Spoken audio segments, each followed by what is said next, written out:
Every week we bring you the stories of athletes overcoming the odds. The Mesa Verde football team got off to its best start in more than 20 years.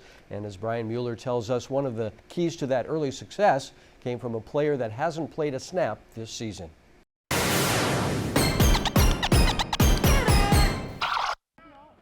Mesa Verde has had only one winning season in the last 17, but after a 5-0 start, it's clear the Mavericks are on the move.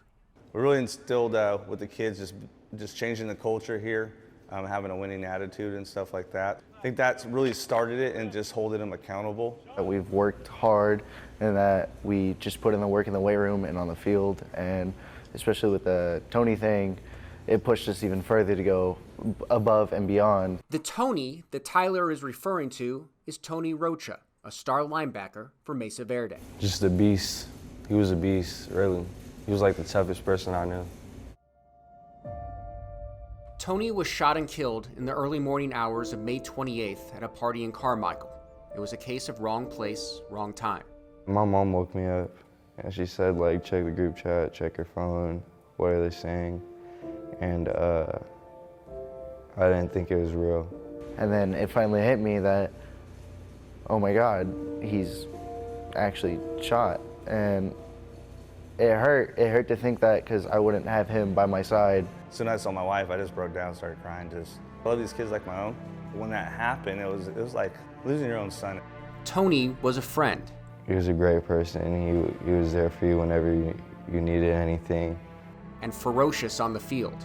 We had a tournament one time at Casa my 8th grade year. Tony was out there getting penalties for body slamming kids so hard. It was awesome. Who never took things too seriously. In the huddle, in practice, coaches will be yelling at us and everything because we'll mess up. And next thing you know, there's Tony just yanking on your leg hairs in the huddle. He would just like randomly burst out laughing. Like his laugh was funny. Can't forget his laugh. Another thing no one will forget, the flexing. He loved the weight room. He was a gym rat. And he'd be over there flexing in the mirror, and he was a decent-sized young man, and he'd have all these little scrawny guys around him, all his buddies trying to be like him. And him flexing in the mirror in the weight room, it gets me every time. Memories that have only grown stronger at the school. Tony has a senior parking spot, his jersey still hanging in the locker room, and with the Mavericks on the field for game days. It's awesome to see, you know, the school still wants to remember him in every way we can.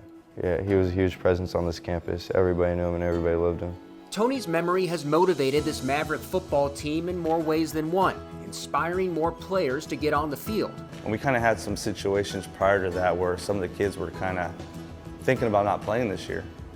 And when that happened, I think it kind of opened some of the kids' eyes, like, wow, like this is real. Tony's not going to be able to do what I can do. So what am I going to do about it? That's an easy question to answer for those who knew Tony. It's driven me to put more work on that field to get better for him and to make people proud that we aren't just doing this for us, we're doing it for him as well. Everything I do is for him. Everything. It's the legacy that Tony leaves. His presence still felt at school, on the field, and with his teammates, who will make sure that Tony Rocha is never forgotten. Mavericks! Tony! Reporting in Citrus Heights, Brian Mueller, 49ers Sac-Hi Sports. Coach Casillas says as long as he is coaching at Mesa Verde, he will make sure Tony's impact at the school will always be remembered.